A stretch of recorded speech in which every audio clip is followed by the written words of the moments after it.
They're attacking our politics. They're attacking the U.S. dollar. They're attacking our trade systems and our kind of global order. Let's see what they're doing militarily to try and combat the United States, which, as we know, has the largest and most powerful military on the planet. Okay, we have the largest navy in the world, or the most powerful navy in the world. China's navy, I think, is more populous now, just because they're kind of rolling shit off of an assembly line. But all those ships are garbage. So America still has the most powerful navy in the world, and it also has the largest and most powerful first and second air forces in the world. Okay, we can't fucking lose. Let's see what China's been doing to try and step up to us. Military might is reshaping security dynamics in the Pacific, unsettling the US-led order in place since World War II. 30 years ago, China's military was limited by inadequate weapons, inefficient command structures, and corruption. Fast forward to today, and China's military now possesses advanced technologies and the capability to assert itself overseas. At home, China's military modernization has been celebrated as part of the country's drive for national rejuvenation, but abroad, it is raising questions about the potential for global conflict.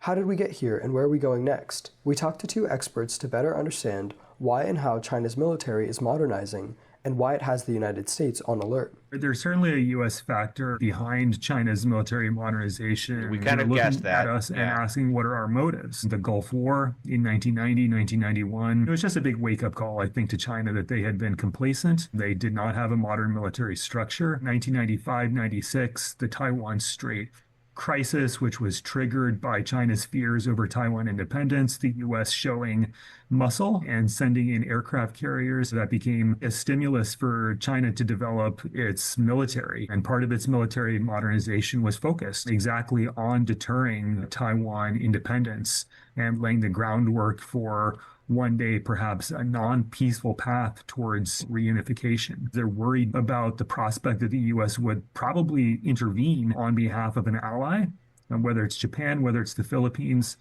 or that the U.S. would probably intervene in a future Taiwan conflict. And so for the PLA, that meant that they now had to develop the military capabilities, systems, ideas, and training to not only go after a small regional opponent, but also potentially to either deter or defeat the flow of U.S. forces into the region, which is a monumental and difficult task. There are folks who worry, I think, significantly about whether or not China will choose to go to war over Taiwan sometime this decade. There's a whole discourse around the year 2027. I think what Xi Jinping has instructed the... Yeah, they want to take Taiwan back and make it part of China by 2027, which we're going to end up covering in a little bit. But right now, we're just kind of discussing how they're growing their military over the years because, like I already stated, they are attacking us politically. They're attacking us economically. They need to attack us eventually kinetically as well. So they need to have the military that would be able to do that. And they have large shows of force all the time. So, you know, the PLA to do is to be maximally ready to use very high levels of coercion if they are called on by a deadline of 2027. So the date is significant. It's also the PLA's 100th anniversary, so it's sort of a logical milestone. And they are making progress. If you look at the size, the scale of their exercises, if you look at some of the new capabilities they're bringing online, they're very serious about meeting sort of the boss's goal. And where they are today, I think if you dial back 25 or 30 years, probably would have shocked and amazed some observers at the time.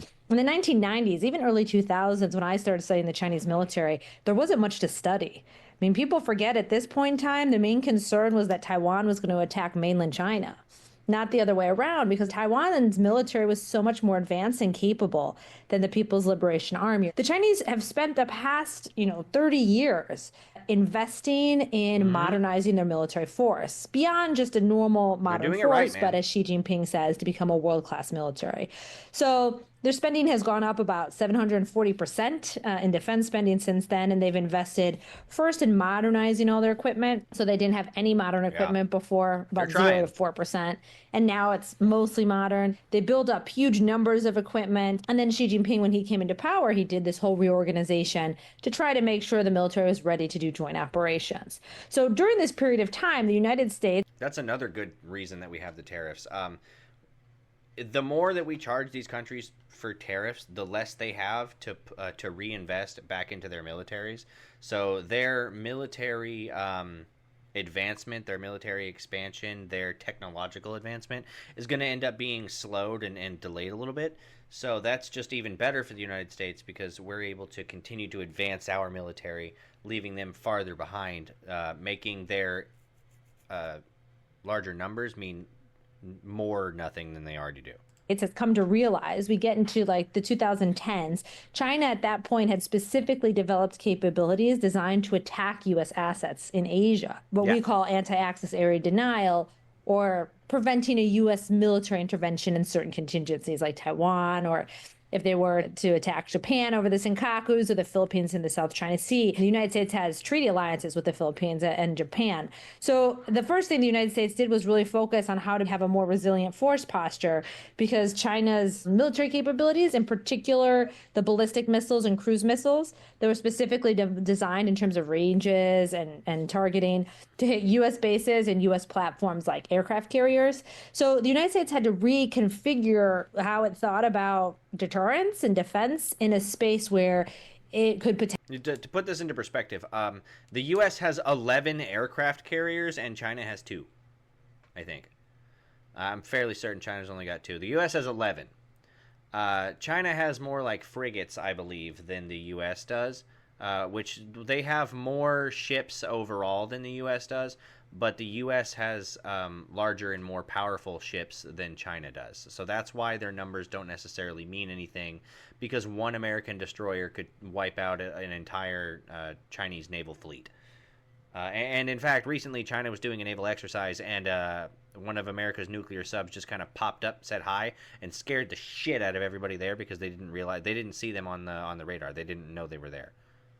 Potentially be under attack, because the United States wasn't really used to its planes being at risk or its ships being at risk. So we started using this terms of a contested environment, which is basically to say, the United States used to be able to fly and sail wherever, and now we have for the first time a near peer competitor that could hurt those operations. So, some of China's military modernization has focused on addressing U.S. presence in the Pacific. But what else is pushing the PLA to expand and evolve? You have other aspects of China's military modernization that are not so much about the United States, but about the broader range of challenges that they face around their periphery, and even beginning inside their periphery in China itself. And so you kind of have to ask the question, well, if your main purpose in life is preparing for a future war with Taiwan, then why do you need to maintain 1 million ground force personnel that are stationed in China that never leave China? And part of the answer to that is that there are continuing concerns over internal instability after 1989, domestic emergencies and natural disasters. Yeah, shockingly, when you oppress your society doesn't like that. Weird. So they're super worried about there being insurrections. They're super worried about there being uprisings and revolutions and things. So they have to maintain a whole lot of military presence domestically in China to try and deter that. So let's say they have 2 million ground personnel. Half of them are going to fucking stay domestically, and the other half will be able to fight abroad, making them less effective than they would be otherwise. If they were just less oppressive, they would be a more powerful military than they are. But because they have to stick with this communist mentality of everything getting sent to the capital and then the capital distributing it and getting control of like absolutely all of your lives, because like in China there's a whole social credit score system, which we're not going to cover, but essentially if you speak ill of the current administration, or well, the only administration necessarily in China, if you do the wrong thing too many times, they can take away your ability to pay for shit. Like, let's just say it that way. Crises that go on, you just need a lot of boots on the ground to do that.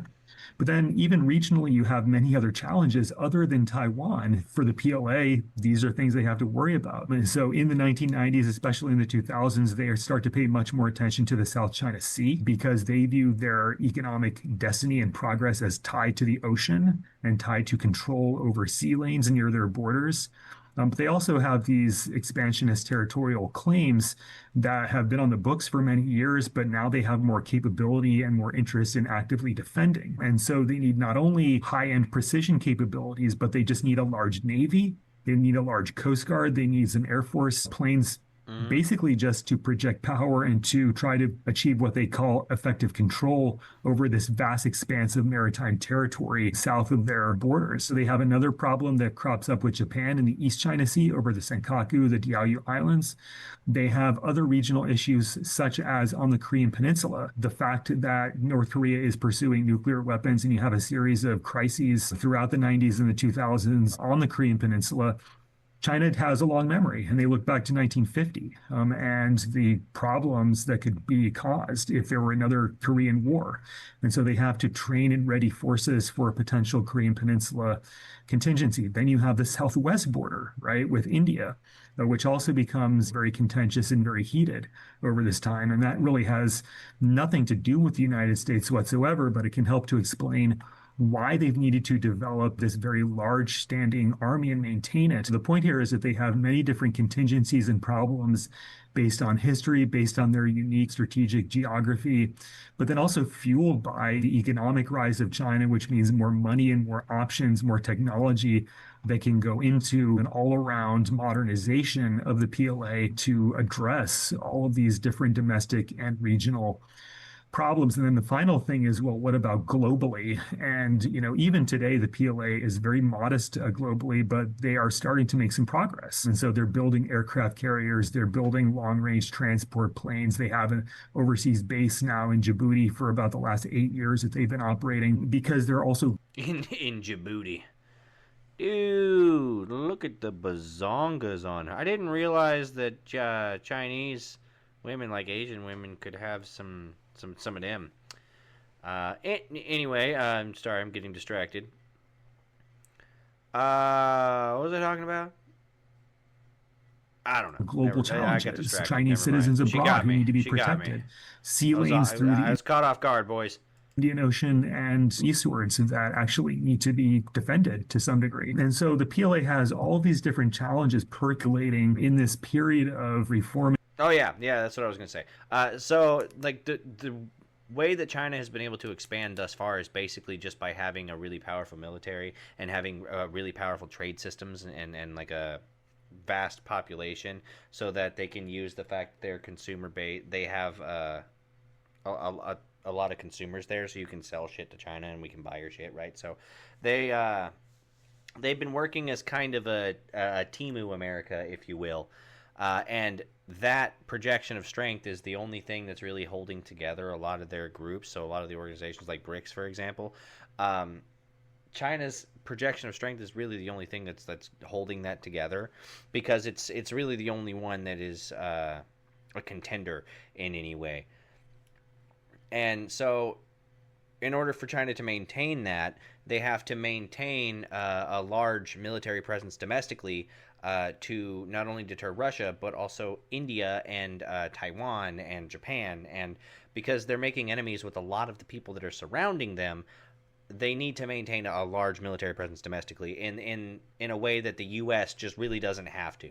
Like, we have the National Guard, but a lot of the U.S. National Guard operates overseas when they're doing anything. Just because nothing happens domestically. Domestic America is just like a fortress, for example, because there's no real way. You can't like walk to America. You'd have to go through Mexico or Canada to do so, and even to get to there would, without the American government knowing, is damn near impossible. There are two ways to get to America, either by boat or by plane, and neither of which will be invisible to the U.S. Whereas in China, it's not necessarily that way, because it's most of it is connected to other like neighboring countries that may or may not be friendly. Opening, but especially as you get into the Xi Jinping era, that I think can help to explain why they've chosen to invest so much in building what is certainly the largest, but also in many respects one of the most capable forces on the planet. Clearly, China's military has become a force to be reckoned with. So, how is the U.S. reacting to this change? So in 2009, 2010, this is the first time Chinese ships are able to sail to the South China Sea. At the end of the 2000s, it's the first time, mid-1990s, that Chinese airplanes can fly over water to even go near Taiwan.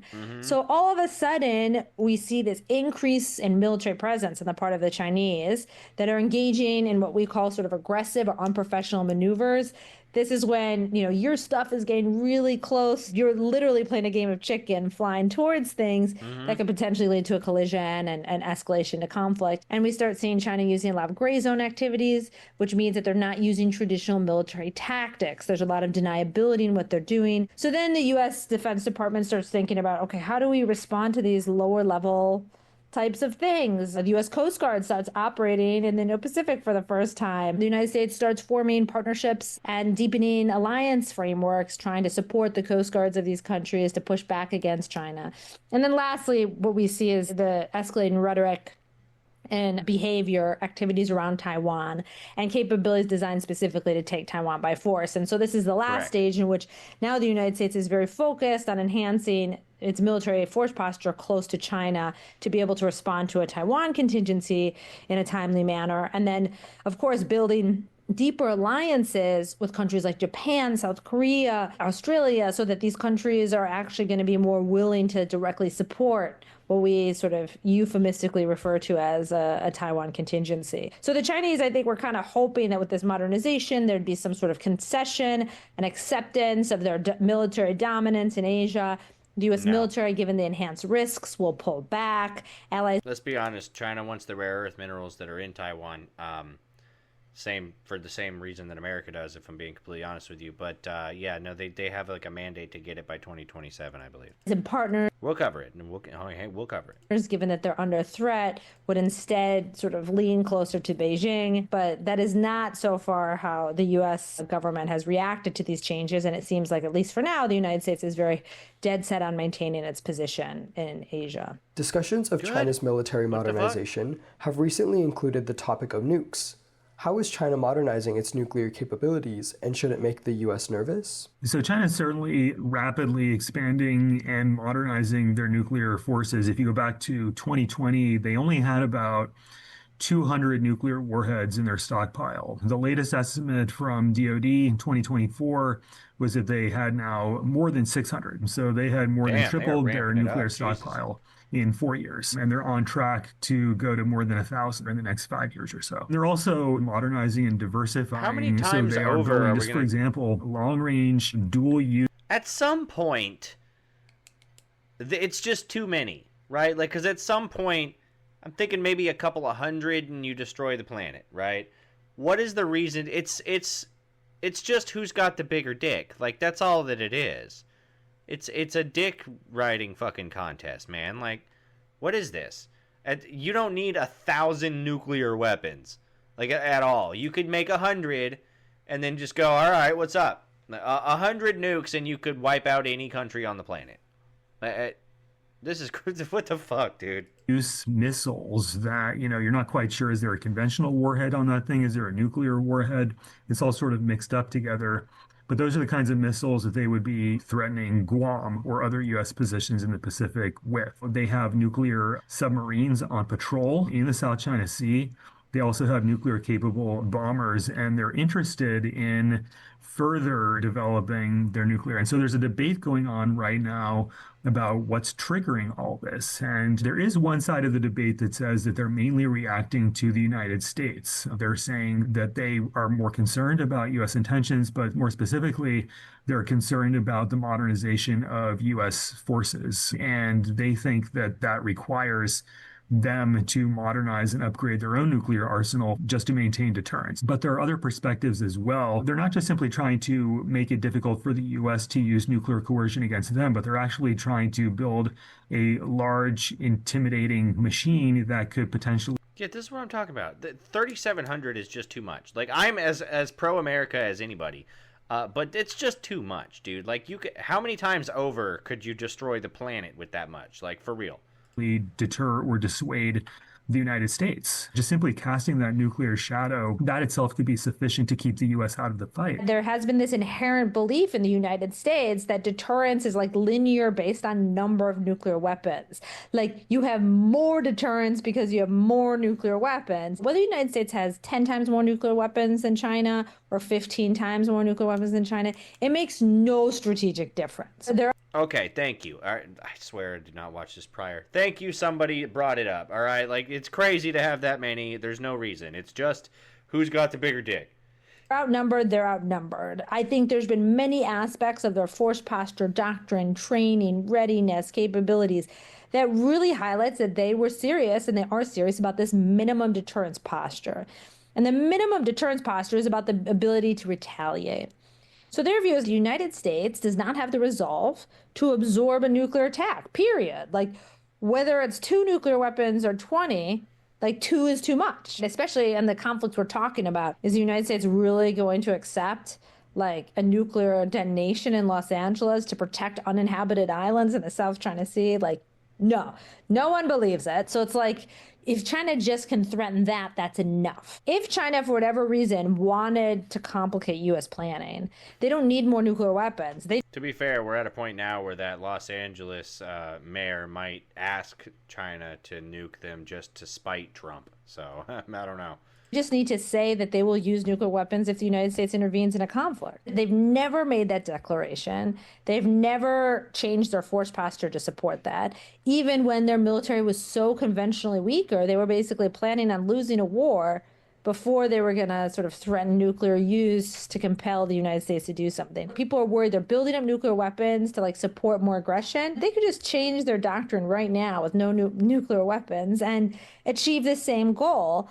On top of that, nuclear weapons are very expensive. So not only am I not worried about Chinese nuclear buildup, because I don't think it makes any strategic difference, I think we have a better shot, I mean the United States, at reestablishing that conventional deterrent if China got distracted and started wasting more money on their nuclear enterprise. So far, they haven't done that, and that's what has allowed them to spend so much money on this conventional deterrent. Thank you. Thank you that somebody said it. All right, let's take a deeper dive into the Chinese military, though. Okay, so this is China's military in 10 charts. Let's look at it real quick. China's estimated defense spending since 1995 to well, relatively close to now, has increased dramatically. Do you see this? It was 25.1 billion in 95, and it is now 317 billion dollars roughly. Okay, it's increased 13-fold in the last 30 years. Like, are you fucking kidding me? China's share of the global defense spending. Okay, so up here, United States down here for global defense spending, the rest of NATO. This is China right here. The rest of the world. Okay, we all know that America spends more than anybody else in terms of like the global defense spending. So it's like right here we have what was it? A total of by 2024 we got the total global defense spending is like 2.5 trillion or some shit like that. And America alone is spending like almost $500 billion on defense spending. Right. The rest of NATO spends $400 billion on. You see where I'm getting at here? So that's a combined $900 billion, and then China alone is on like $200 billion. So America doubles China's defense spending and is like a quarter of the planet's defense spending. All right, this is another reason why we might as well just own a quarter of the planet. All right, I'm just saying. But anyway, China's a significant share of the global defense spending, which is fair. The growth in the PLA Navy. So this is the People's Liberation Army Navy. That's the army of the China, the People's Republic of China, the PRC. Since 2005, they had 221 ships, and as of right now, they are at 332 ships. While the U.S. Navy is only at 291 ships as of 2023 anyway. So, like I said, China has more ships in terms of number than the United States does, but America's ships are far more powerful. China's modernizing air forces. Okay, America doesn't have anything to worry about that. America has the world's first and second strongest air force. Like, that's just flat out. But they are increasing the number of aircrafts that they have pretty substantially. You can see. Let's see, generation. So they have a bunch of they're phasing out their second generation fighters.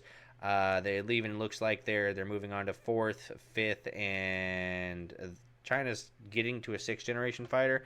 But they have the majority of their fighting force now in terms of air force is, it looks like, fourth and fifth generation ships. They got about 1.1 thousand, give or take.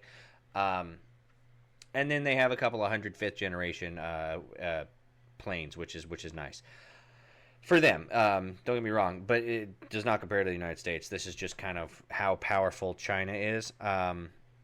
Cross-strait power imbalance. This is their surface vessels.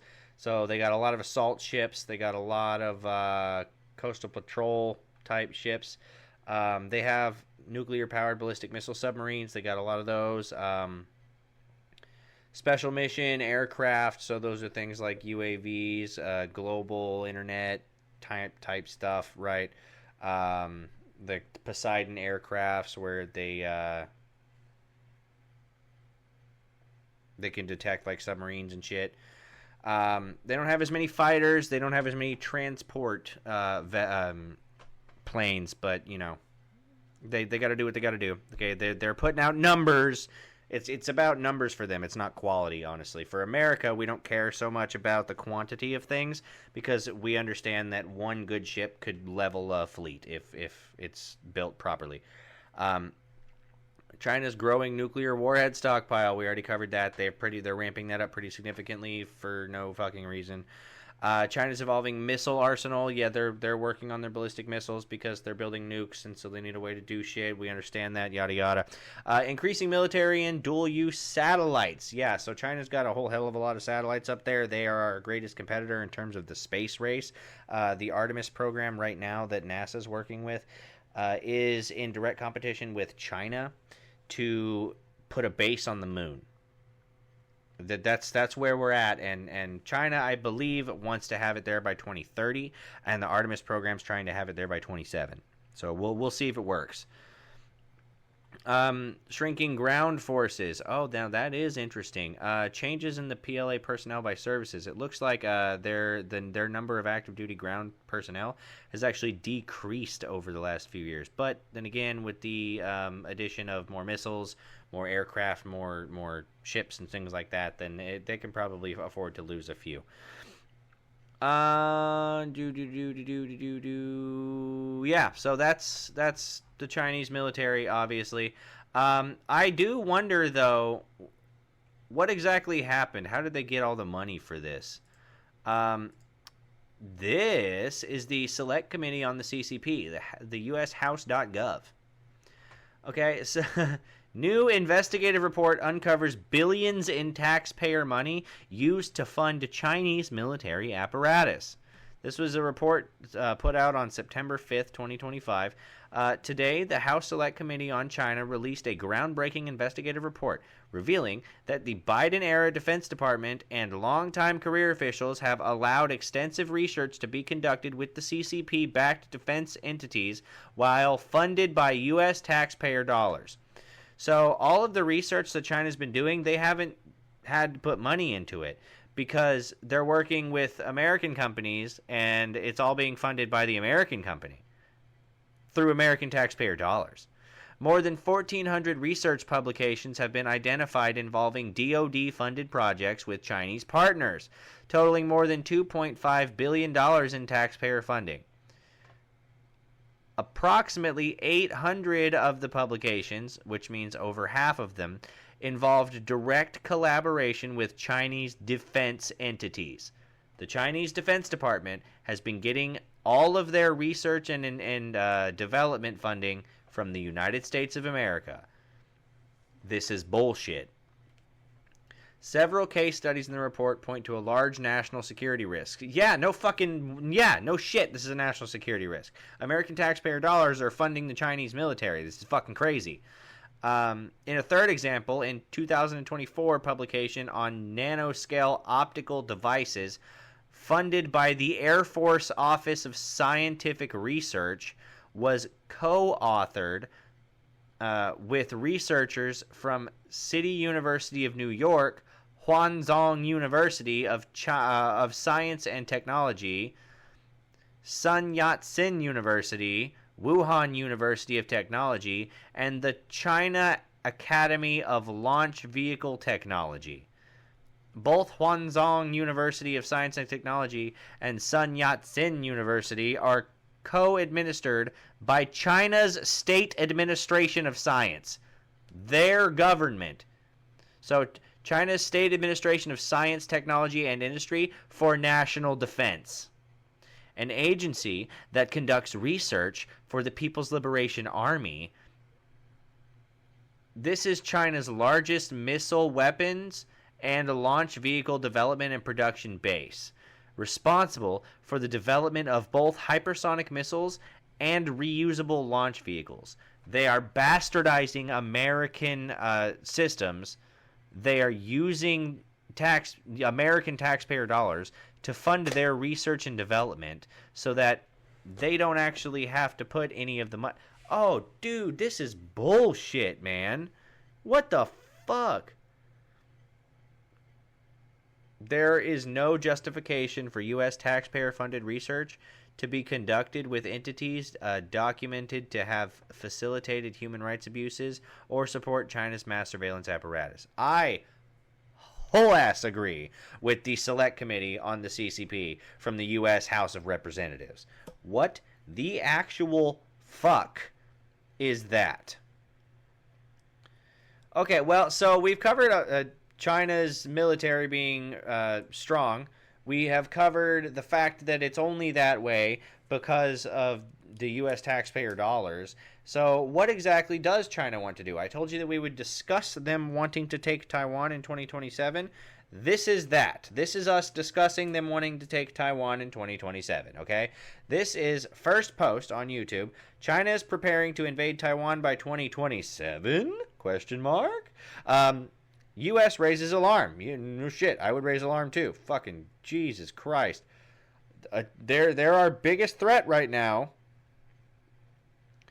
And we need to stop it. In the global game of risk, America has to win, okay? China's going to be making a move toward Taiwan. What are we going to do? How are we going to posture? What are our roles going to be, guys? We need to roll some high numbers here. And now let's talk about Taiwan. The U.S. has issued a dire assessment. It believes Did China you talk is about preparing Taiwan? for war. That China is training, arming, and rehearsing for a full-scale invasion. That's what U.S. Defense Secretary Pete Hegseth has said. We know, it's public, that Xi has ordered his military to be capable of... First of all, he is the Secretary of the Department of War. He's not a defense secretary anymore. It is not defense. We are full offense now. Fuck yeah. ...invading Taiwan by 2027. The PLA is building the military needed to do it, training for it every day, and rehearsing for the real deal. Xi Jinping has set a goal for 2027. He wants his military, the Chinese military, to be ready by then, ready to invade Taiwan and redraw the map of Asia. That's what the U.S. Defense Secretary says. He insists. That's a big difference between China and America, because if they actually have to do that, they have to, like, turn their bodies and follow him as he passes. In America, it's stone cold looking directly on. As they pass, you don't even acknowledge their fucking existence, all right? You snap to attention, you salute, and you look straight ahead, okay? It does not matter at all what is going on around you. That's crazy, though. That's deifying a leader for real. Insists that the U.S. does not want a conflict, but it won't allow China to dominate American allies. And how is China responding?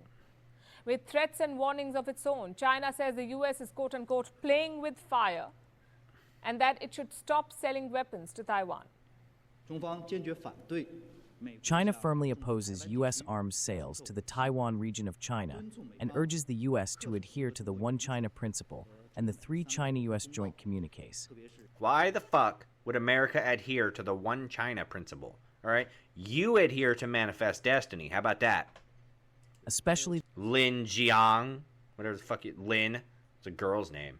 the You have a girl's name. provisions of the August 17th communique. The U.S. must stop selling arms to Taiwan and stop creating tensions in the Taiwan Strait. China's determination to safeguard national sovereignty and territorial integrity is unwavering. So China has issued a warning of its own. But why is the US sounding an alarm now? It's because of China's recent moves, specifically the moves of the PLA, the Chinese military, People's Liberation Army, they call it. There's a build-up around Taiwan. Last month, China sent dozens of warships, multiple aircraft carriers and warplanes to threaten Taiwan. They circled Taiwan in record numbers. 254 ships were spotted in 27 days. That's 9 ships on average every day. Last year, this number was at 7. So Taiwan is feeling the heat. It has extended. Yeah, China's testing, dude. And look, here's the thing. Nobody has challenged them. They keep inching closer and closer, and nobody challenges them, so they just keep going. And they keep setting a standard for what they are and are not able to do. Like, it's crazy. Compulsory military service for its citizens. Earlier, this was 4 months. Now, it is mandatory to serve for at least 1 year. Reservists need to take longer refresher courses. Taiwan's defense budget is also going up. It now wants to spend more than 3% of its GDP on defense. I would rank it up a little bit higher than that, Taiwan. I'm just saying. Listen, if there's going to be a battleground in the future, it's probably going to be on your turf. Taiwan has termed China's pressure campaign as extreme. Maybe start figuring out which bridges you can blow up while China's trying to cross it. I'm throwing that out there. It has intensified since last year after Lai Ching-te took over as president. Beijing has branded him as a separatist and has been building pressure on Taiwan for electing him as president. Since 2024, China has carried out at least 7 military drills around Taiwan, and this has raised concerns both in the US and among regional players, like Australia. Their defense minister is a man called Richard Marles. He has asked China to explain its massive military buildup. You know, we would like to have a greater transparency in what China is seeking to do in not only its... No, they're being pretty transparent about it. You just don't want to accept it. Like, they want global dominance, and we can't allow it. Build-up, but in the exercises that it undertakes. I mean, this is the biggest conventional military build-up that we've seen since the end of the Second World War. And that's been playing out over a significant period now. China says it wants stability, but stability is not built on intimidation. You don't send dozens of warships to promote peace. You don't circle an island with aircraft carriers if you're looking for dialogue. You don't call for reunification. Sure you do.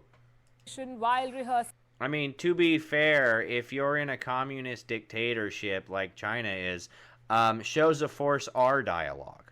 An invasion. And you don't build the region's largest military force without explaining why you need it.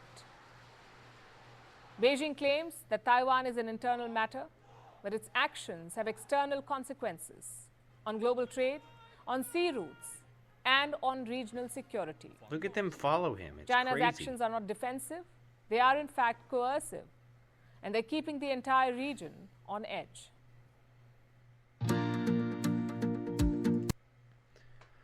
Well, geez.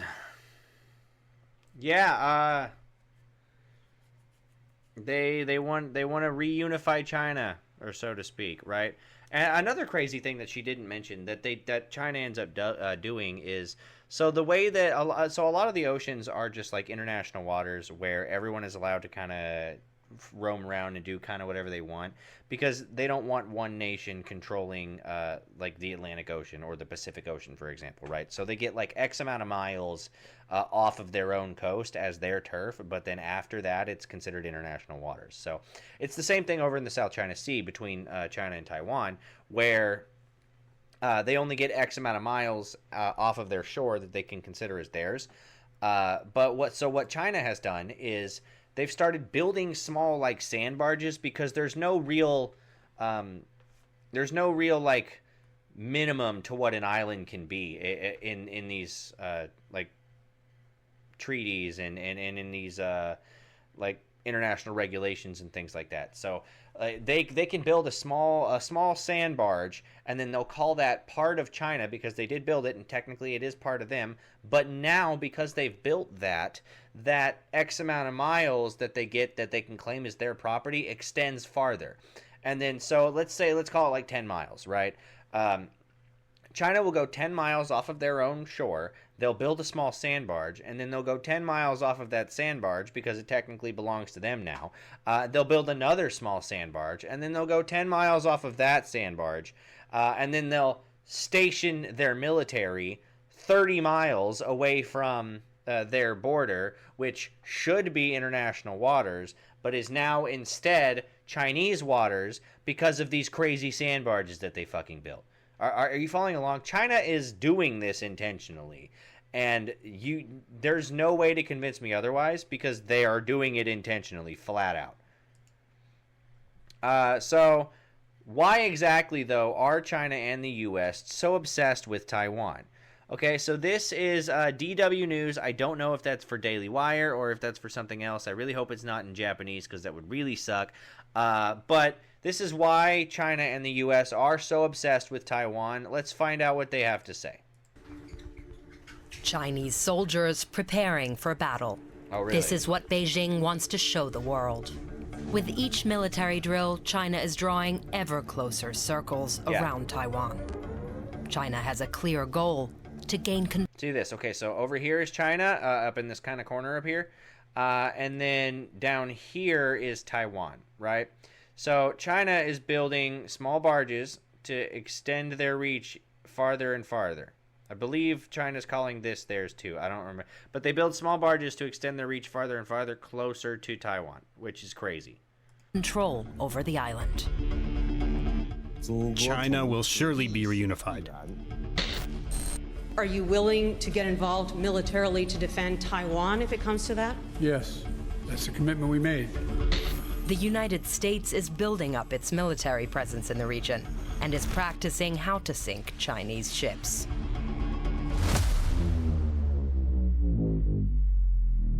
We're not going to come to an agreement over Taiwan. No, wait for the unification to be achieved. Peacefully, I hope. Non-peacefully, I dread. But why are these two superpowers so fixated on Taiwan? What's in it for China and the U.S.? And how do people Lots of rare earth minerals, specifically ones that are put into supercomputer, computer chips. Because most of the world's computer chips, I believe, are made in Taiwan. So Taiwan feel about it?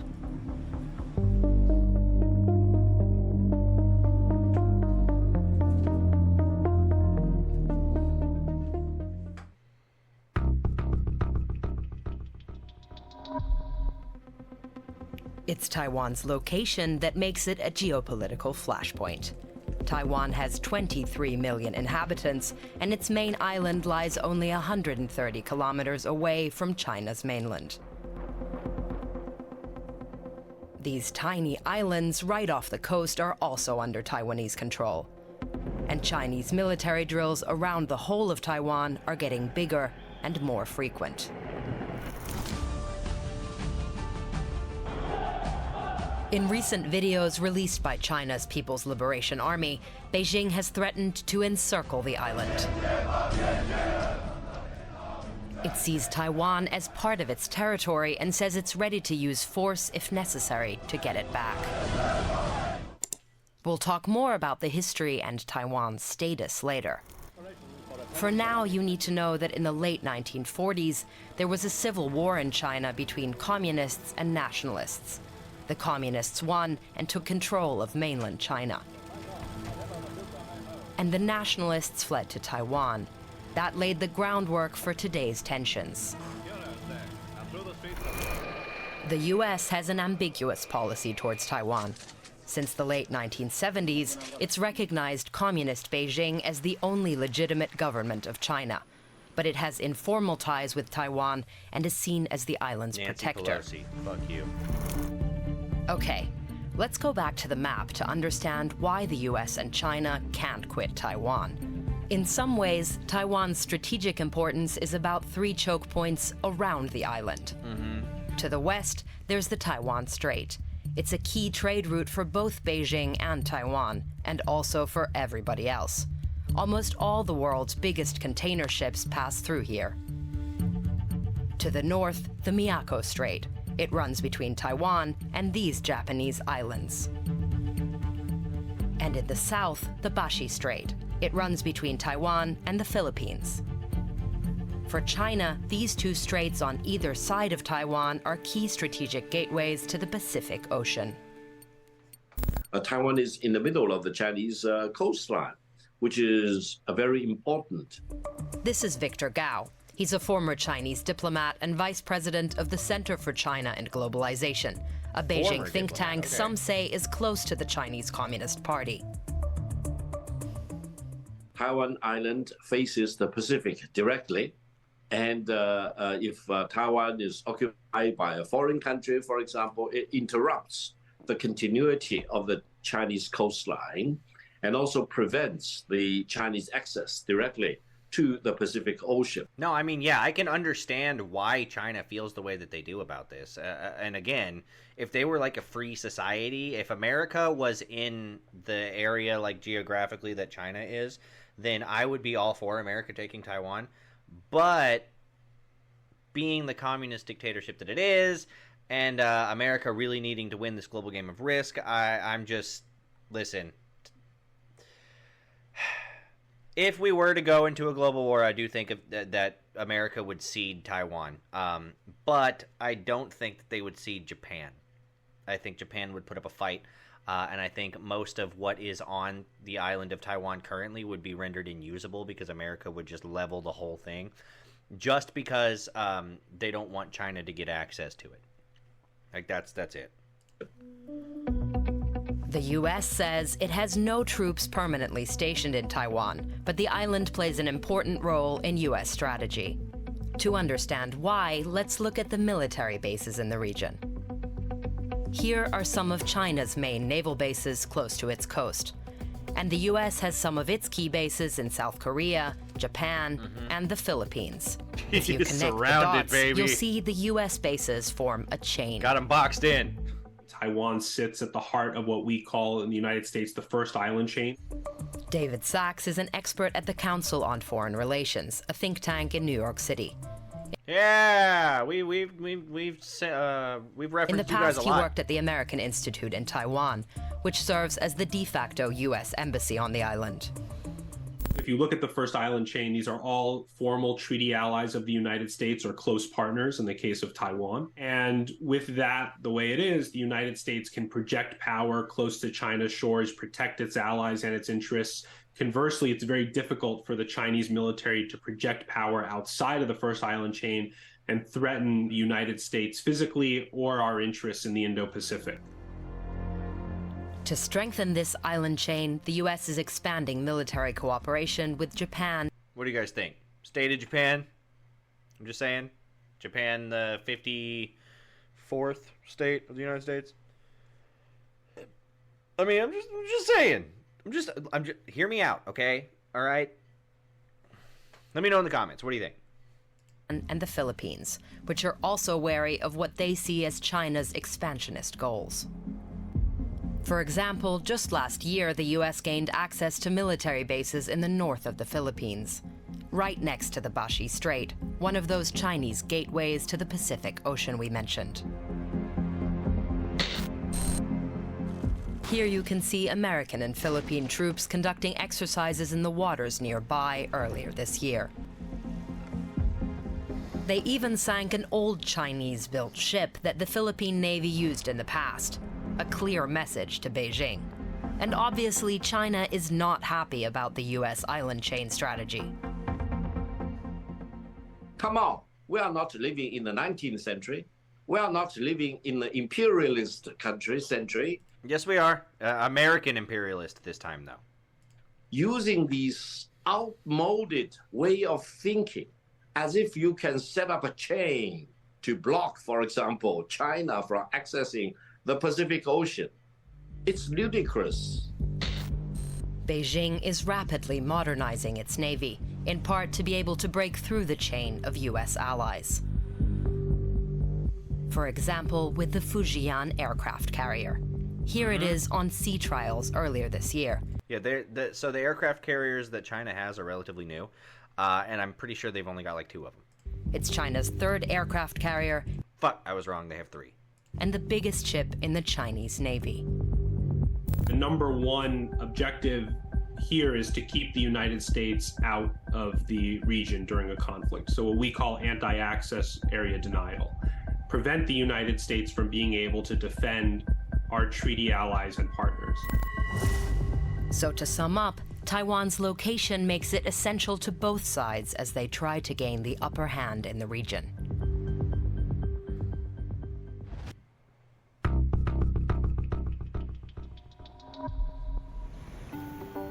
But the rivalry is also about money. Big money.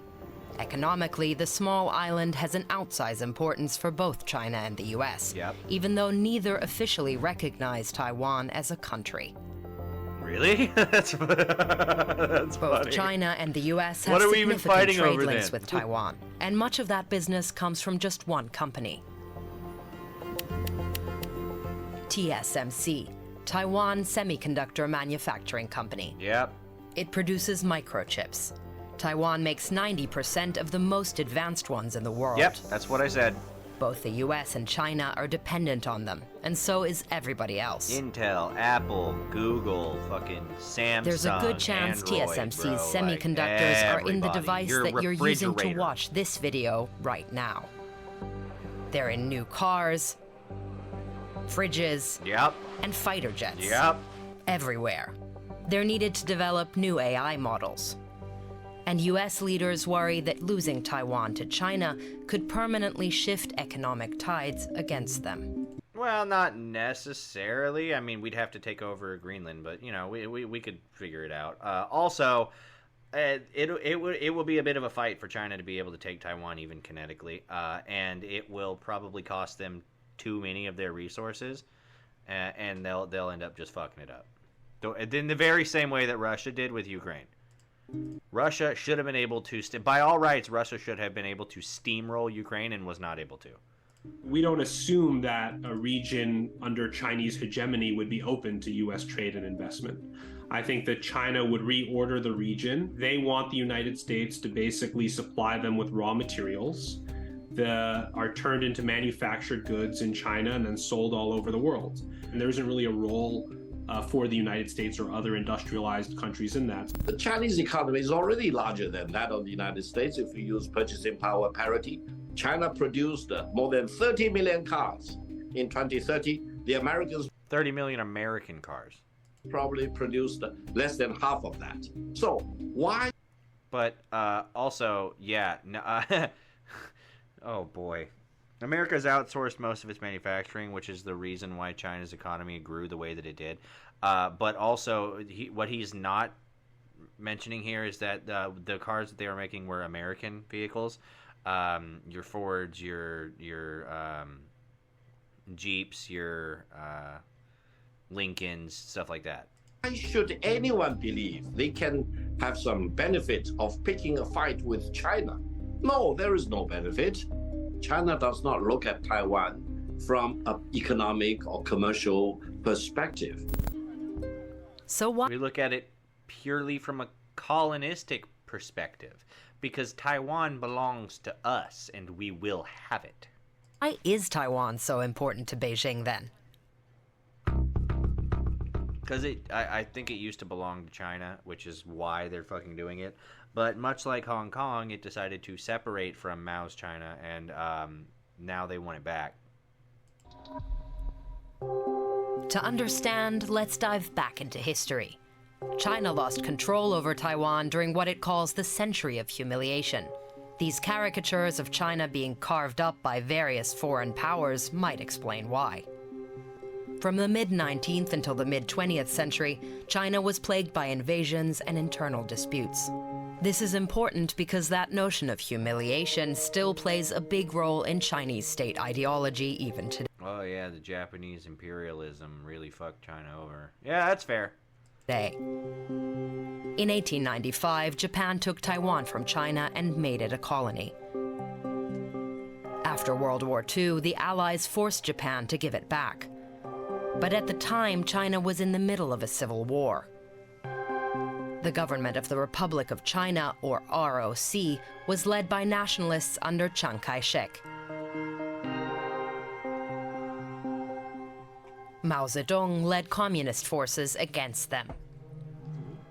Yep, and they In killed 100 million 1949, the people. victorious communists marched into Beijing and established the People's Republic of China on the mainland. The defeated government of the Republic of China fled to Taiwan. That's why there are two governments that call themselves China. One on the mainland, the People's Republic of China, or PRC, and on Taiwan, the Republic of China, or ROC. Oh, interesting. The PRC government in Beijing sees Taiwan as a breakaway province and says there's only one China, even though they've never actually been in charge in Taiwan. Most of the world accepts this one China policy, including the US. They don't recognize Taiwan as an independent country. Wait. But they also don't recognize the People's Republic of China's ability to take over. That's interesting. So why is the US supporting Taiwan then?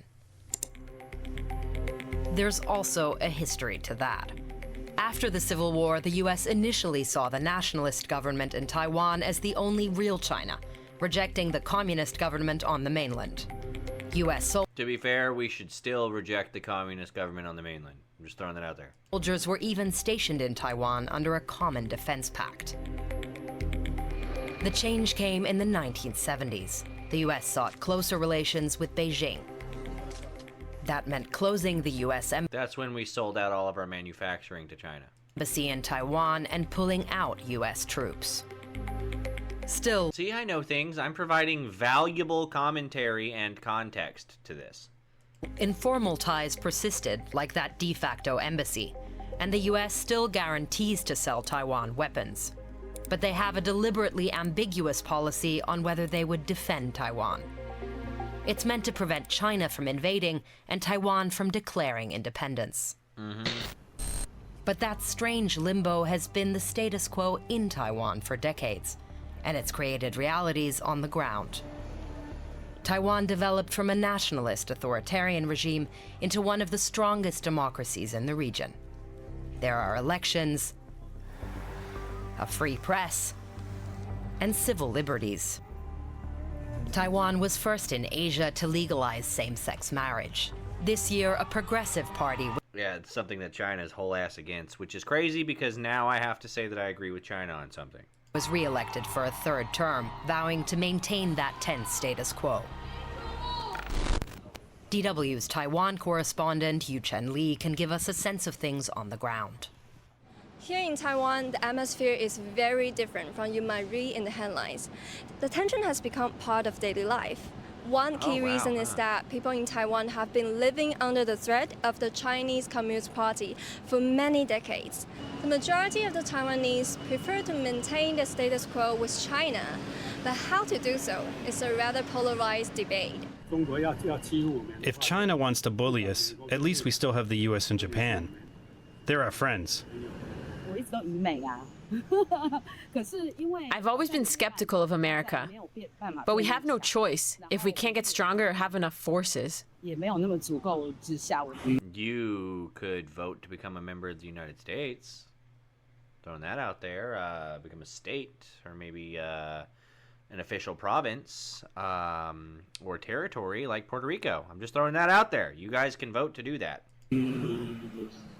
Trump doesn't give a fuck about that one China policy. I promise you that. I promise you if you guys vote to become part of the United States, like, legitimately, then Trump would whole ass back you on it. It doesn't matter whose hand he shook. Trust me. Trust me. Trust me. It's tricky. We should have a friendly relationship with both of them. It's always been like this. Ever since the founding of the country, we've been caught up in this drama. But one thing is clear for many Taiwanese, Taiwan's voice is usually drowned out. Amid the US-China rivalry, many feel that Taiwan is only a pawn in the game. And no matter what comes next, the island should have the right and autonomy to decide its own fate. That's fair. But there's one more factor that stands in the way of that. Taiwan represents something for both superpowers. The ability to make advanced technology? Probably. Taiwan has embraced the U.S. worldview, which promotes democracy and capitalism. Yeah. China is a one-party system and a socialist market economy. Gay. And a major Chinese Communist Party narrative centers on Taiwan. Remember the century of humiliation we mentioned when China lost Taiwan? Well, Chinese President Xi Jinping sees bringing Taiwan back into the fold as an important step in overcoming that humiliation. This is part of the so-called national rejuvenation, a revival of the Chinese nation as a great power. But with Xi Jinping, I think you did see some impatience. Xi Jinping has clearly put himself forward as a leader of, world historic importance. He views himself in a very similar way, I think, to Vladimir. Yeah, I think he's been a little too aggressive, and because of that, he's basically people have caught on to what they're doing, and that's why they're stopping it now. Putin, that he's just not a run-of-the-mill leader. He's transformative. No one, no country, no single human being will be able to block the peaceful reunification of China or the now peaceful reunification of China. Yeah, no, he basically just said it. And also, no one is kind of strong. I'm just saying. So we should all call on the United States. Don't play with fire. You really think that? Well, I mean, this conference anyway was back when Biden was fucking in charge. But this video, I guess this video was put up like a year ago, so that's fair. This is like the latter part of Biden's presidency when they thought Kamala was going to end up being the next president. China was like posturing, saying, "Oh, we got a bigger dick. Oh, you're not going to be able to do anything," because essentially they controlled the White House at that point. Because those were some of the politicians that China has paid off, like we covered earlier. But now that Trump is back in charge, I bet you his tone is a little bit different. Because, yeah, the U.S. will play with fire, and you have no idea what fire even is, buddy. But for the U.S., supporting Taiwan also means keeping up key alliances in the region and promoting democracy. If China were to invade and annex Taiwan, we would see that democracy extinguished, and it could send chilling effects to democracies around the world. You would have deep questions being asked in South Korea, Japan, and the Philippines on whether they can rely on the United States for their security. Because of where Taiwan is and what it represents, neither China nor the U.S. are able to back down. And the rest of us are stuck watching the superpower rivalry play out.